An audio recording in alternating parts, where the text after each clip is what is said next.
Hi, boys and girls. Our next book of the day is Ruth in the Green Book, written by Calvin Alexander Ramsey with Gwen Strauss, illustrated by Floyd Cooper. Ruth in the Green Book. And as we begin reading, it's always nice to look at the cover and kind of study it and recognize things. So I notice here that we have an older gas pump, and I notice that they're driving an older car. So that leads me to believe that this story took place in the past. This even makes it even more clear here as they're driving. Sure, this could be a classic car, but it didn't look like that on the front. And now we're in the city. And look how different the city looks. Look how different the cars look. Yep, there are some things that are similar to what we have today. But definitely looks like the author wants us to learn something about the past.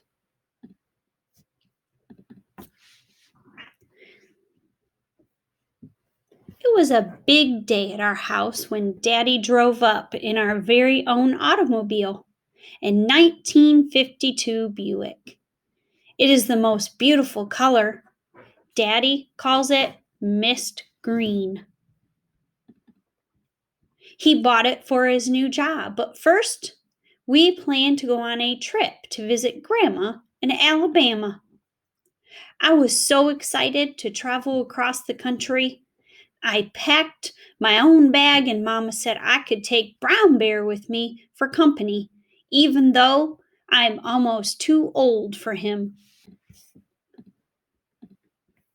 As we drove out of Chicago, it felt funny to see the neighborhood disappear, and then the streets, and then the buildings. She's right. Look at that. You could see it disappearing in the distance. I love all the green grass and hills and trees. Daddy told lots of stories about when he was a boy in Alabama. He made us laugh. Eventually, we stopped and had a picnic lunch that Mama had packed. She had been cooking all week to get ready for this trip. After driving, I'll do that first. All the details continue to point this took place in the past, doesn't it? The signs, the gas pumps. After driving for a long time, we stopped at a service station to fill up on gas. As Daddy was paying the station attendant, Mama asked for the key to the restroom. The man said he couldn't use the restrooms because they were for whites only. Mama and I had to go into the woods. I was embarrassed. But Mama said the people who should be ashamed of themselves were those service station owners. So over here we see a restroom sign, but they had to go out into the woods because the restrooms were for whites only. How's that make your heart feel? Readers, how do you think it made their heart feel? If you can feel what your characters feel, that means you're having empathy in your heart, compassion for their experiences, for how situations might make them feel. I was tired when Daddy stopped the automobile. I asked Mama where we were, and she said we were going to spend the night in a real hotel. We watched Daddy talking to the man behind the desk. Daddy was smiling and pointing to us, but the man shook his head and turned his back. What do you think's happening, boys and girls? Here says no vacancy. Notice the pattern? What happened back here at the gas station? Definitely sounds like a time of segregation, when things were separated as whites only or blacks only. Reminds me of one of the stories we read about an elephant. Remember that? And the little boy couldn't come near the elephant or visit it because of the color of his skin. We would call that a text to text connection. Look at Mom. They look a little frustrated, disappointed, sad. Daddy came back out and slammed the car door. He never slammed the door before, so I knew he was mad. I wonder what happened, but I knew somehow it wasn't a good time to ask him. Mama gave me a look that said, "Ruth, just keep quiet." So that's what I did.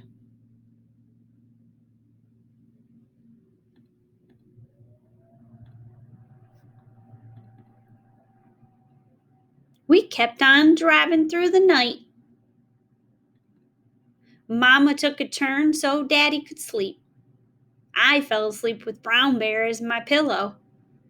We must have pulled off the road in the middle of the night because when I woke in the morning, we were all curled up in the car. I was stiff and hungry. Mama gave us cold biscuits and jam for breakfast. She said we should sing to cheer ourselves up. And they did. That's adorable. We sang a lot that day as we crossed the country. We had picnics at roadside stops for lunch and dinner because all the restaurants had signs in the windows that said we couldn't eat there. It seemed like there were white only signs everywhere outside of our Chicago neighborhood. I felt homesick, and I hugged Brown Bear close all day. So let's have compassion here. Let's have empathy. How do you think that's probably making them feel? How would it make you feel? I sure wish it was different for them.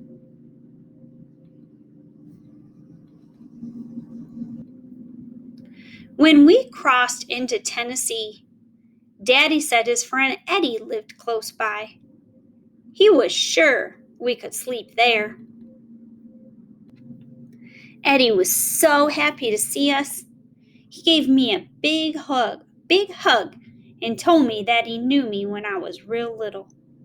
His wife Alice cooked us a warm meal, and I ate too much.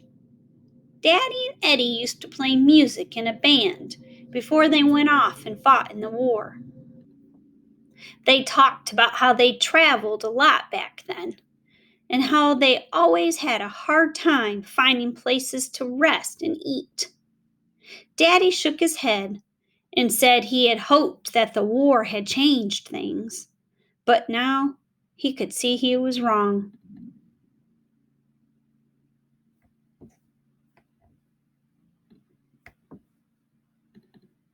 The next day, as we loaded the car, I heard Eddie talking quietly to Mama and Daddy. Eddie warned them about what was ahead, someone called Jim Crow. I heard Eddie tell them that however bad it was so far, it was only going to get worse for us, maybe even dangerous, as we went farther south. Then Eddie saw me listening, and he picked me up and told me not to worry. He said that I should look out for Esso service stations along the road, because the people there would be nice to us. In the car, I asked Daddy who Jim Crow was, and he explained that, quote, Jim Crow wasn't a who. Rather, it was a bunch of ugly laws forbidding blacks and whites from mixing in any way. I asked, why don't they want our business? Wasn't our money just the same? It hurt my feelings to be so unwelcome. But Mama sighed and reminded me that my job that day was to look for an Esso station. And I look at this picture of her face, and it makes me have lots of empathy for her in my heart. I know that I've been left out in my life before, but I definitely have never been left out in quite such a harsh way, in a hard reality way. And what I appreciate the most about all of the characters we've met so far is I love their reactions to their problems. And these just aren't problems, these are really big, life affecting problems. We call those their rights, their civil rights, their equal rights. It really affects their lives, doesn't it? And everywhere we look in this story, we notice that they don't react a certain way. They do react a certain way. And as I continue to read the story, let's see, what does this family's reactions continue to look like, as well as their friends, even though they are mistreated, even though they're sad, frustrated, and left out. I see love, I see helpfulness, caring. I spotted an Esso station near the Georgia border and sang out for Daddy to stop. Daddy filled the car up and asked the man if he knew where we could sleep for the night. The man showed us a pamphlet called the Negro Motorist Green Book. He explained this book was started by a postman, Mr. Victor H. Green, to help Black people who were traveling. It lists places in lots of states where we would be welcome to sleep, eat, shop, get a haircut, and all kinds of other information besides. Right away, Daddy bought our very own copy for 75 cents. And do you see a connection here? That's in the title of the book. The Esso station, which their friends told them would be welcoming, they're handed an important document, and it's called the Green Book. And did you hear, boys and girls, readers, what that Green Book would help them do? It lists places that they could go and feel safe, places they could go and feel welcome and be welcomed and have the same things as everyone else. I think that's brilliant. And a postman came up with that idea. I love it. Mama read about a place nearby called a tourist home where we could stay for the last night of our trip. Daddy called ahead, and sure enough, the lady told us to come right away. Then Mama gave me the Green Book and said I was in charge of keeping it. I couldn't stop reading it. All those places in all those states where we could go and not worry about being turned away. So, why is this so brilliant? Like, what is the significance? What is the importance of this book, boys and girls? And we see they meet people who are willing to help them feel safe and welcomed, all because of the Green Book. And so I guess my other question to you is, does everyone have a Green Book?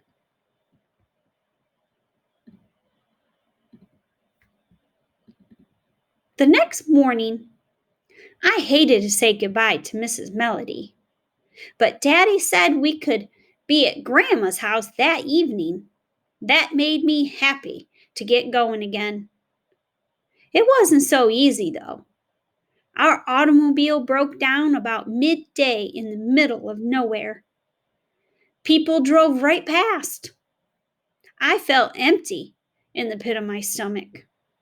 I hugged Brown Bear and wished we were already at Grandma's house. But Mama said not to worry. We could figure this out. I love that. What do we learn about Mom in that statement? She said not to worry. We could figure this out. That is a great example of a growth mindset. She unfolded our map and told me the names of nearby towns. She said, Ruth, look in that green book and see if you can find a place in one of these towns that will fix our car. Good teamwork. Dad trying to get the car going. Mom and Ruth working together on the map in the green book. See if they can find another welcoming face that could help them fix their car. By the time we got the car fixed, it was too late to reach Grandma's house that day. So I looked in the green book and picked out an inn nearby that said they welcomed Negro travelers. So let me read that sentence again. By the time we got the car fixed, it was too late to reach Grandma's house that day. So I looked in the green book and picked out an inn nearby that said they welcomed Negro travelers. It was a big house with lots of rooms. Most of the people there were businessmen traveling for their jobs. They each carried a green book. They said they could never do their jobs without it. Sounds like a lifesaver, almost like a superhero's cape. Something that brings happiness, safety, and joy and togetherness.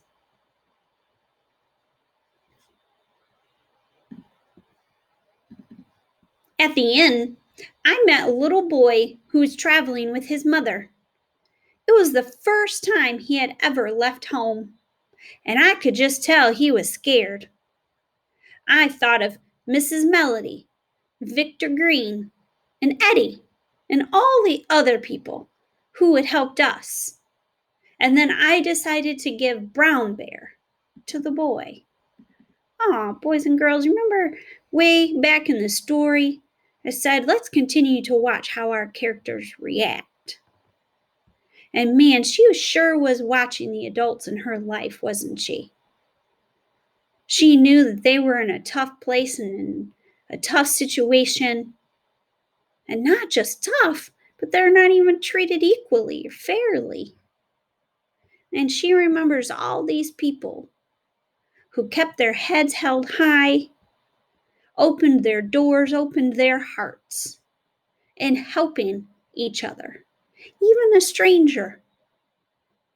And she's like, I'm going to return that gift. I'm going to return that love and kindness for what others have given me. And now it not just becomes a win-win, but shows that she has compassion and caring in her heart and wanted to lift this little boy's spirits in the same way all of these people helped care for them and lift their spirits. And look, you can tell it brought him so much comfort and joy. That night before I went to sleep, I thought about our trip. It was not what I had expected. Traveling could be scary, that's for sure. It made me sad that some people were mean to Negroes. I'm sure I'd probably wonder why. I know that's always a big question for me. Why anyone's just mean to other people in general. Especially, even more so because it's the color of their skin.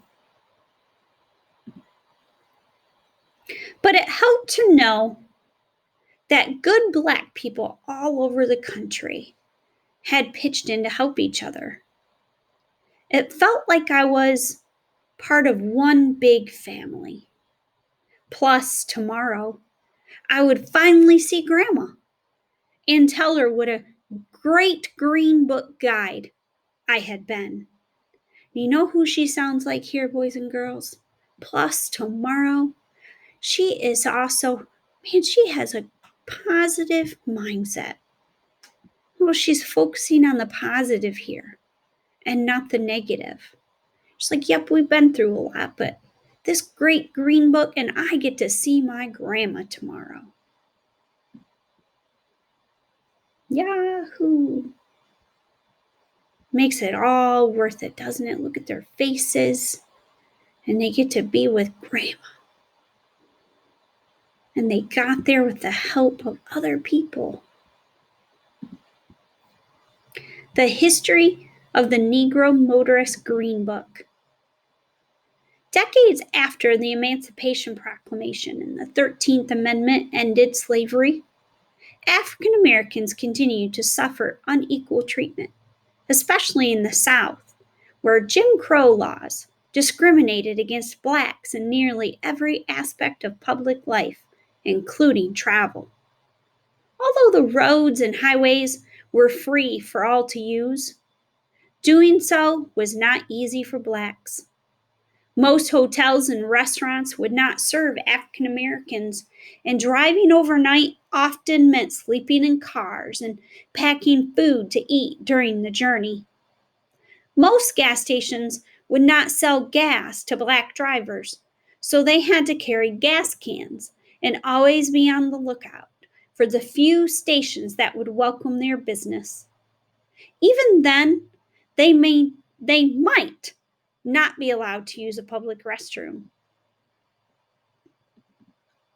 In 1936, an African American living in New York City named Victor Green wrote a book to help black travelers. He made a list of all the hotels, restaurants, gas stations, and businesses that would serve African Americans in his city. There was such a high demand for his book that he decided his next edition would include other towns in other states as well. The Green Book was sold for a quarter in 1940 at black-owned businesses and at Esso stations, which were among the only gas stations that sold to African Americans.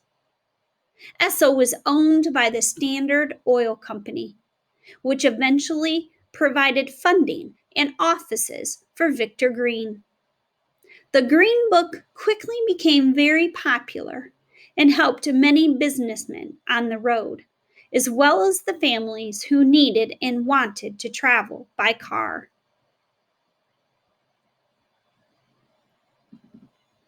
By 1949, the price of the Green Book had grown along with its size. It cost 75 cents and was 80 pages long. It covered all the United States, Bermuda, Mexico, and Canada. Amazing. In the 1950s and early 1960s, civil rights leaders like Martin Luther King Jr. brought national and international recognition to the injustices suffered by African Americans. Jim Crow's days were numbered. On July 2, 1964, President Lyndon Johnson signed the Civil Rights Bill into law. Among other things, this act made it illegal for hotels, restaurants, and gas stations to discriminate against customers. Victor Green published the final edition of the Green Book that same year, 1964. His lifelong dream to see African American travelers treated equally was finally a reality. To view a copy of a real Green Book online, visit www.ruthandthegreenbook.com.